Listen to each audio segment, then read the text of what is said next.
మీ పేరు వెంకటేష్ అయితే ఇప్పుడు నేను మీ పేరుకు చెడ్డ శకునాలను చెబుతాను.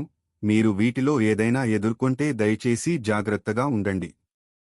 తెల్లవారుజామున ప్రాంగణంలో పాత చెప్పు చూడటం, దేవతా విగ్రహం మీద కాకి కూర్చోవడం, వివాహ వేడుకలో ఊహించని తుఫానుకు సాక్ష్యమివ్వడం. మీ పేరు సురేష్ అయితే ఇప్పుడు నేను మీ పేరుకు చెడ్డ శకునాలు చెబుతాను. మీరు వీటిలో దేనినైనా ఎదుర్కొంటే దయచేసి జాగ్రత్తగా ఉండండి.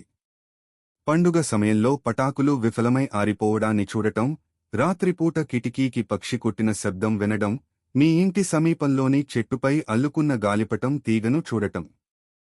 మీ పేరు సాయి అయితే ఇప్పుడు నేను మీ పేరుకు చెడ్డ శకునాలను చెబుతాను. మీరు వీటిలో దేనినైనా ఎదుర్కొంటే దయచేసి జాగ్రత్తగా ఉండండి.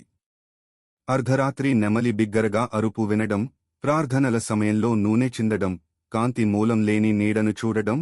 ఈ వీడియోని ఈ పేరు ఉన్న మీ స్నేహితులకు షేర్ చేయండి. మరిన్ని ఆసక్తి వీడియోలు కోసం నా ఛానల్కి సబ్స్క్రైబ్ చేయండి.